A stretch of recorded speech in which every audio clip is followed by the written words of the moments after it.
Ladies and gentlemen, and welcome to a new episode of Eve Echoes. Tonight we're going to be dissecting the information that we've been seeing around with the exploration/scanning system that is about to hit the live server in early June, as per the developer's expectation. We'll try to devour every scrap of information that we have, and by the end of the episode we will be reaching a conclusion, whether this is good or is it bad, or maybe perhaps it could be somewhere down the middle. Nonetheless, there's a lot of stuff we need to go through, so let's start right away. First of all, if you guys remember, back in somewhere around, I don't know, February, we were showcased, or at least we were fed some information regarding the upcoming scanning/exploration feature. And mostly there was a screenshot of two icons. It definitely looked like modules, and indeed they were. I was absolutely right, a nail on the head on that one. As we can now put a name to those figures, which is would be the Wide Area Resonance Simulator and the Narrow Area Resonance Simulator. Now comparing this to EVE Online, we have a scanning system that's based upon probe launchers and scanning probes, and we've got different types of probes, of course, using some specific probes to hunt down like ships and objects like player-owned structures, and some specific type of probes that are used specifically for, I don't know, hidden cosmic signature, hidden anomalies, hidden asteroid belts, blah blah blah. Now, because the probe system is difficult and intricately complicated to do or to implement on a mobile device, Eve Echoes will go into the simplified version. These scanners will serve just like that. You fit them on a ship and you can do specific type of scanning, comparing to how the probes work in EVE Online. So for the Narrow Area Resonance Simulator, this one can only detect the signal waves emitted by buildings/ships. And it can also tell you the exact type of ship, the exact type of structure, etc. Now, the second one is a Wide Area Resonance Simulator, and this one is built for analyzing possible beacon signals. Now, because the wide area does exactly that, it searches widely, or at least in wider wavelengths, whatever it would be the science behind that, the accuracy of its analysis or its scanning result is a bit worse than the Narrow Area Resonance Simulator, and that's why the wide area is used specifically for like unknown signatures, unknown cosmic anomalies in space that you need to probe down. So bottom line, the feature will pretty much be the same as in EVE Online, but it will be simplified to using just two modules, either one for scanning ships and the second one for scanning down unknown signatures. Now, these scanners have some properties. We don't have them yet, but the results they do bring in seems to be based on the objects and type of the object being scanned. And of course, it's a specific property. My guess is something related to a language barrier here, because we got some words that don't match actual properties inside the game, which is the source radius. And it should be based on the strength of the signal at the time it was scanned. Now, the source radius, we might perceive it as the signature radius. It could be the signature radius of the item that we're scanning, and that might be applied to like the ships, the structures, but and in regards to the cosmic anomalies, we don't know how much. I mean, we have no properties on beacons or on I don't know, cosmic anomalies or unknown signatures in space, so we can only assume this is the signature radius of any given object in space. So in regards to PvE, which is the Wide Area Resonance Simulator, we should be able to detect many different signals, such as dead spaces. Now, so how will it work? You pretty much activate it, you'll get a report, and then you would start working on a specific signal that you receive, because probably the list will contain one or more signals that you want to specifically identify and focus on, either one by one, or if you know where to look exactly, you can just focus on the one that you want to find.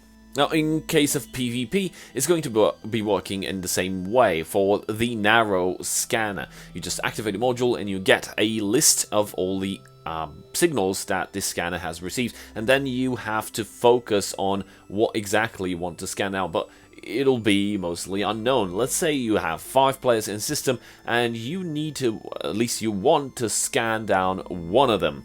Now, you're going to have a bit of work to do in order to perform that, mostly because initial scan, if you pick one of the 5 signals, it's a 1/5 of a chance that you get the player that you wanted to scan down. But this is the best case scenario. Worst case scenario, you'll have to scan every signal one by one after, of course, getting back the report list. You have to identify each of the targets until, worst case scenario as mentioned, the one that you want to find is the last one that you got work to. So, of course, scanning for PvP is something that you need to put some work into it in order to get something out of it.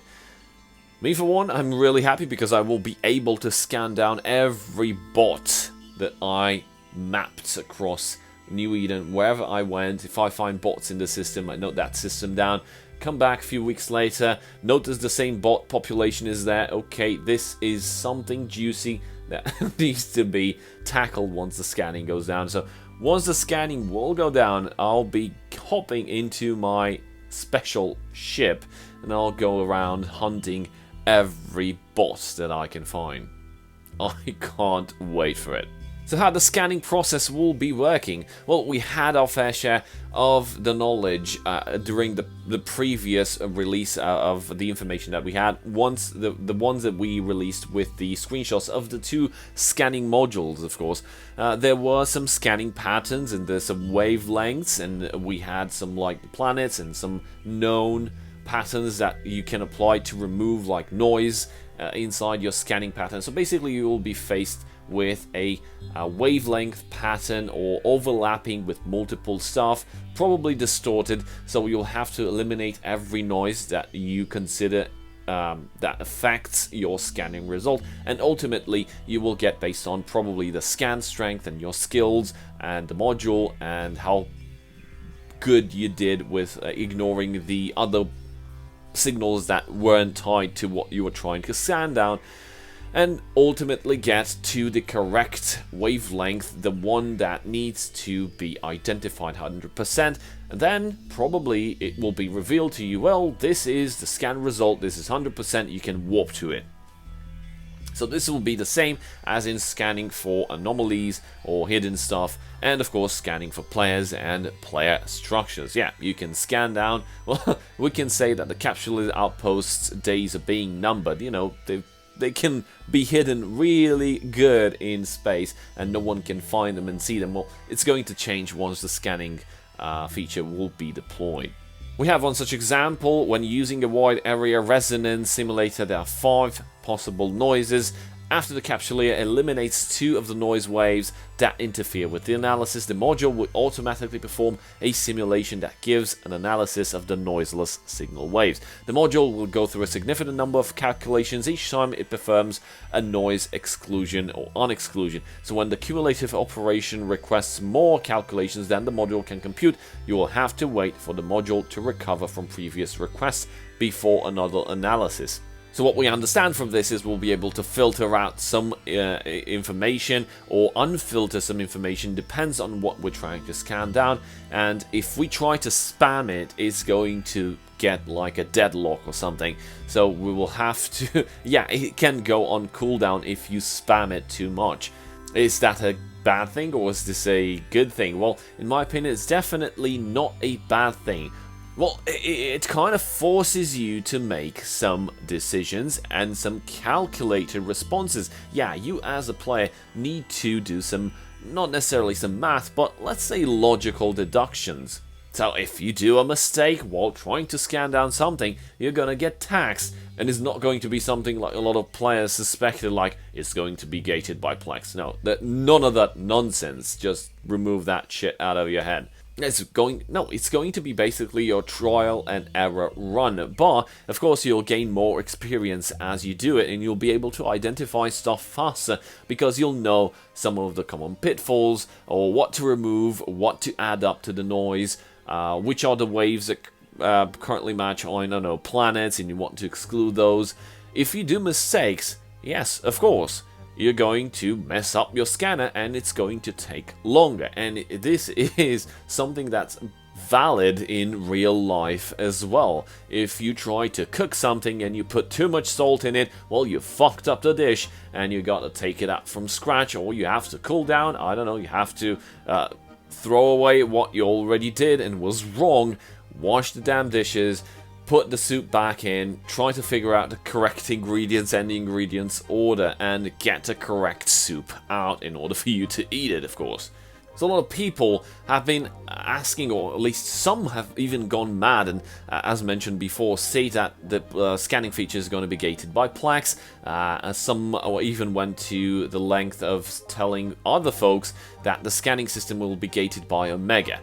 For the Plex thing, I can directly tell you it's not going to be the case. For the Omega part, we don't know. If the items, like the scanning modules, will have Mark 1, Mark 5, Mark 7, well, you know where Omega starts, it's at tech level 7. So if there's modules that are below tech level 7, you can use them. If they're above tech level 7, you need Omega to use them. My guess is there's going to be a variation, a range of scanner modules based on tech levels, and of course you'll have probably storyline or faction, or even Dead Space scanning modules or scanning equipment. And these are basically going to translate into better stats, like scanning strength, the base scan strength of each of these modules. Which, all in all, I think is going to be okay. As an alpha player, you can still scan stuff down. You have scanning ability frigates available as an alpha player, so definitely you're going to be able to scan while being an alpha pilot. Now, there's also the suspicion about those exploration frigates sitting at tech level 10 that were just added. Yeah, they're going to be added, but it's going to be tech level 10. They're going to be added to have better stats than the rest of the ships. That is good. For example, if you are on Omega and you are high tiered, yeah, you can use those in conjunction with some good or decent tech level modules and scanners, and you can get better results. Of course, it's an incentive for you to go Omega, but as an alpha player, you should be able to scan, and you will be able to scan and benefit from the exploration feature. So we mentioned that you'll be able to scan down dead spaces. What does that mean? Well, yeah, there's a little fine line in that thread. Basically, dead spaces, like those anomalies, the special anomalies, the dead space ones that spawn in nullsec after, you know, doing a lot of anomalies, and basically anomalies that are spawned by the pirate base, they will be switching over to the unknown. Meaning they won't be spawned by the pirate base anymore. You will get only like the Inquisitor and the Scout anomalies. But the Dead Space one will be moved into the unknown signatures, and you will have to scan these down using your scanner. Now, we don't know if the spawn of the Dead Spaces will be completely random, or will they still depend on doing these anomalies generated by Pirate Faction base.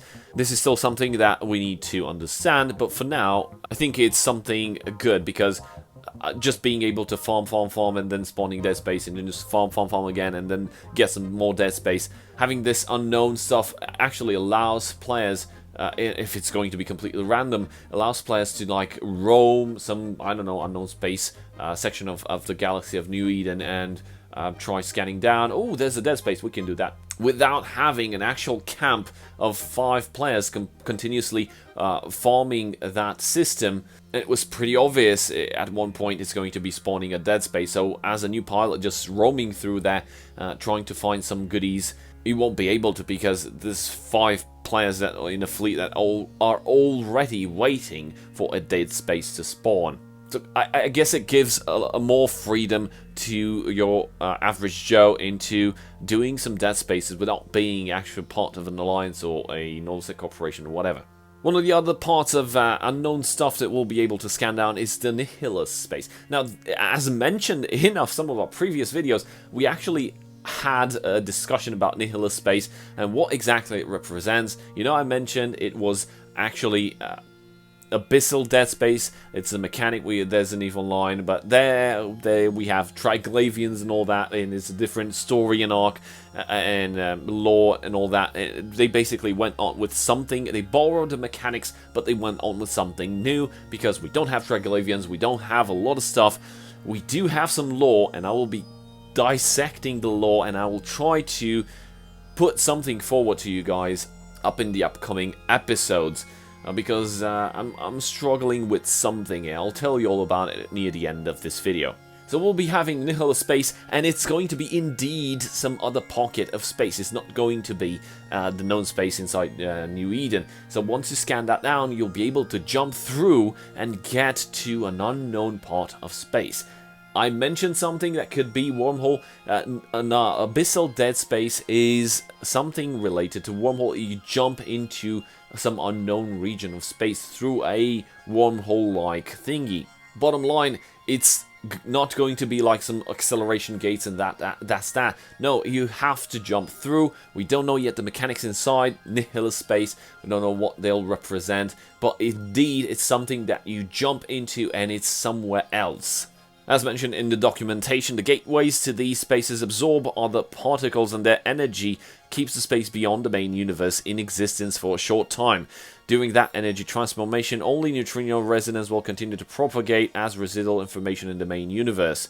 So basically, you'll be able to scan down the gateway, which is sort of like a wormhole. You'll jump through it, and there's going to be a limited time until you'll be able to complete that before it collapses, or I don't know what hell will happen. You'll probably lose your ship, you'll probably get expunged, and I don't know, some other parts in space. We don't know yet, but considering the abyssal dead space mechanics, if that thing closes down and you're still inside, you're dead. Another implication of scanning is that, as I mentioned, you'll be able to scan down ships in Lowsec, Nullsec, I don't know if in Highsec, but Lowsec for far too long has been the harbor and haven of all the pilots running encounters. I have nothing against them, but it's been too safe. And Lowsec is not Highsec. Lowsec is supposed to be just like the name states, low security, meaning you have some safe havens which will be around the gate and around the station. They will be adding some extra mechanics to the gate guns to prevent all the griefing has been occurring at gate guns, and people traveling through Lowsec suddenly get blobbed by some ships. They'll probably implement, I don't know, something to completely eliminate that, because the exploration, the scanning mechanics will provide players with enough opportunities to scan other people down and just get into their anomalies and dead spaces and whatever they are doing there and just blap them out. So suddenly, it's going to be a bit more harder to do stuff in Lowsec. Probably you want to team up with your corporation friends and do like storyline missions, because we all know storyline missions get farmed in some specific systems. There's a couple of systems that you get sent to constantly when you do storyline missions, and the people that are going to be benefiting from that information specifically, is the ones that are going to be scanning down other players. One-sided PvP, because it's that's what it is. It's piracy, down to piracy. Pirates are going to know where to sit on, and they're going to wait for somebody to run the encounters, and they'll be scanning you down. They'll get to you, and we don't know if depends on which pirate you're meeting. They're going to just destroy you and take your stuff, and then finish the mission for himself and get whatever, or just hold you for ransom. How much is your ship worth? Pay up something in advance and I'll let you go. And of course, there's going to be the pirates of pirates, which are going to be knowingly going to these systems, going into some bookmark, showing up like they're running the encounters.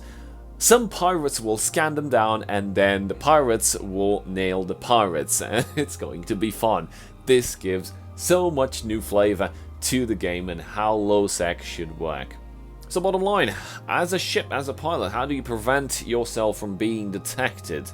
Well, first things first, having covert ops or cloaking devices on your ship will basically render you immune from scanning. And this is pretty much down the line bottom rule of thumb, whatever you want to call it. If you're invisible, you cannot be scanned. If you do get scanned, again, it's something mentioned with the source radius. Now, I still think it's the signature radius, and they give us an example. If the scanner's detection radius is less than or equal to the source radius of the scan ship will receive no notice. If the scanner's detection radius is larger than or equal to the source radius of the scan ship will receive a notice, like when it is attacked. So for example, if you have if this is based on the signature radius, if you have a signature radius of, let's say, 80 meters, and the narrow scanner, you know, that's for PvP and for scanning down player ships and structures, has a scanning detection range radius of, let's say, 100 meters. If you are an 80 meter signature radius destroyer, you will be scanned down. The scanning area will be bigger than your ship, and you will receive a notice you are being scanned. Get the fuck out of there. Now, on the other side of the coin, if you have like a battleship that has, I don't know, let's say 500 meters signature radius, and the signature radius of the scanner that's scanning you down is still 100 meters, and 100 meters is actually, he's pointing a laser at your ship, and your ship is the size of a football field, and he's pointing a laser at it. This means you will not be receiving a notice because, I don't know, your ship's sensors cannot detect that a small laser pointed at your ship. So you will be not receiving a notice, and you'll probably find yourself with a swarm of guys waiting for your loot to drop. Back in the previous scenario, with the destroyer having 80 meters and the scanner having 100 meters, he's basically casting a reflector on your ship. Imagine you're opening up a flashlight on top of a small bug. Now, if you open that flashlight on the bug is going to be definitely aware that something is going on, and that's why you get the notice. So, bottom line, we know there's going to be hell to pay if you don't pay attention, so that's one of the most important things when doing stuff in Lowsec, in Nullsec, whatever. Keep an eye out on local. If the local spikes up, if there's one guy that's still there while you're in space and doing your thing, and there's one guy that just keeps staying and staying and staying, do click on him, try to find out which corporation, but don't count on that because there's a lot of players running alt accounts or alt characters, and they can be just as bait as any other weird character that just was created like 1 week ago. It could only have like the skills for scanning, and that's it, and he'll be able to scan you down, and after he comes and just catches you with a warp disruptor or warp scrambler, a fleet of 10 to 20 players will just jump into the system and you'll basically be dead. So keep an eye out on local. If it's something shady, just dock up. Remember, once the scanning modules, the scanning feature is launched, there will be no more safe spots in space. Sure, you can do bookmarks and you can warp from one to another just to avoid being scanned completely, because if they scan you down in one point, you'll just be able to like move to the next one and so on. And you'll be giving them a hard time, and ultimately they will be quitting, or you can just go to a gate and you'll be practically safe, because gate guns, as mentioned previously, they will be receiving another bonus, another boost, another buff in order to keep players safe. So, in conclusion, the scanning / exploration feature looks promising. There's a couple of stuff that I actually addressed, with Lowsec being too safe. Now it's not going to be anymore, with some of the anomalies that were easily farmed now moving to the unknown and should be scannable. Also, the thing with the capsule outpost not actually being completely invisible. If you don't know exactly where to warp, they can be laid on in some safe spots, and it's practically impossible to find. Sure, this allowed some players to just go into nullsec without any backing alliance or corporation, just a handful of players just trying to make their name in nullsec, having a capsule outpost and living inside there, not being able to be detected.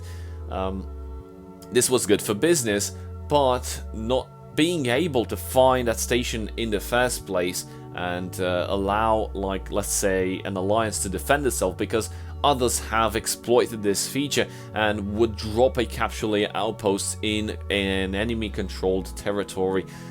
And guess what? They will be able to have like a staging ground, undetectable staging ground. That's insane. That's stupid. Inside an alliance's controlled territory, and just launch attacks constantly from there. and the players not being able to find where they're coming from in order to properly defend. And that station could stay there for like many weeks until somebody by mistake creates a contract, and oh look, there's a contract, bookmark, we found the station, let's blow it up. Apparently we'll also be having like some anti-scanning modules. I don't know if this will be able to fit on the stations or on the ships themselves. In my opinion, if you're doing like encounters and stuff, we know you actually need all the roster you can get on the modules, and you actually need the DPS and the tank and blah blah blah. So I don't know, maybe in terms of the faction battleships that are very expensive to have these anti-scanning modules, I don't know if they're going to be useful anyway, because you can just put some warp stabilizers like rigs or module, and it will be much more helpful, because one player can scan you down, one player will warp to you, so you can just get the hell out even if you get scrammed. I think it's still better to have warp stability and be able to get out than to actually prevent other people from scanning you down, because with enough skills and with enough, I don't know, modules, quality, they'll still be able to scan it down. Don't fool yourself. In my opinion, this is going to be one revolutionary feature that will be introduced into EVE Echoes, and it'll practically change a lot of things, actually, and how players view their world.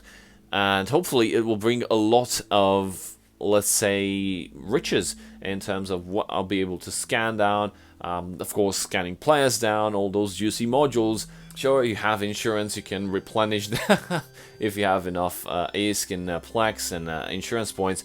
But it will give players opportunity to change something, to scan people down, to scan the bots. That's what I intend to do. I plan to scan down the bots and be rid of them, because I'm sick and tired of going into a lot of nullsec or lowsec regions and just seeing bots everywhere. I can't PvP, can't find any one of them.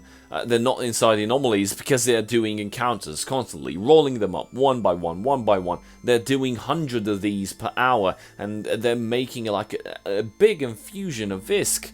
It's mind-boggling. I'm going to team up with some folks that I know, and we're going to be trying to hunt these down and hopefully put a stop to bot run encounters. Also, as I mentioned, I'm trying to push something. It might work, it might not work. We have some lore that was released with the this is the second draft of the exploration feature. We had some lore on how EVE Echoes came to be.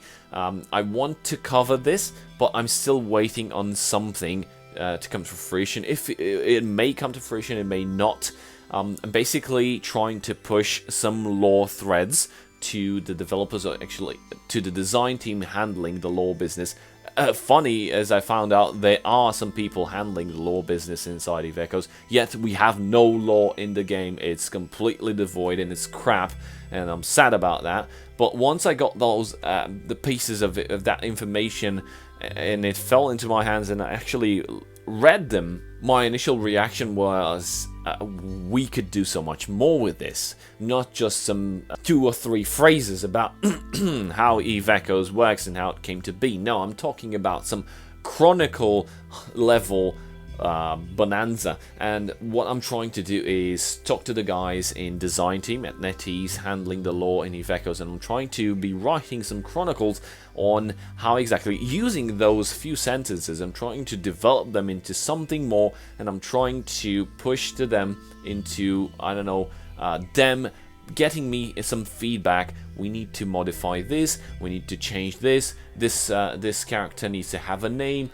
this needs to be referenced as, I don't know, some year, whatever, and ultimately create some lore for this game, to create some lore and some player immersion and get the ball running into writing our first chronicles. These will prove invaluable. If they do get marked as canon, we could be very well introduce them into the game, or at least developers and the lore team will be able to introduce it into the game and make it part of our game. Eve is a sandbox, right? Why not participate in the sandbox? And if they can't do it, okay, I'm willing to do it, but are they willing to introduce it and make it work? So I'm going to be keeping the lore side of the exploration feature. Hopefully I will get an answer from the developers and from the design team, and if all is good, I'll probably be presenting this information in a lore video or something really nice, and hopefully we'll be seeing it in the game as well. So as promised, with this video we'll be also launching our next community question of the week. We actually had a long pause. I had to do some stuff in real life, like the car broke down and some other stuff broke down, my tooth broke down, and it was complete chaos this past week. So the next community question of the week is, how do you feel as a Lowsec encounter runner? Do you think this change is good? Do you think this change is bad? Please let me know in the comment section what is your answer, and you'll be automatically included into our giveaway, community question of the week giveaway. We have 2 Mega Combo prizes rolling out each week for 2 lucky winners. So that's it for today. I hope you guys learned something. Thank you guys for watching. A very big shout out for my channel supporters, and I'll see you guys next time. Cheers.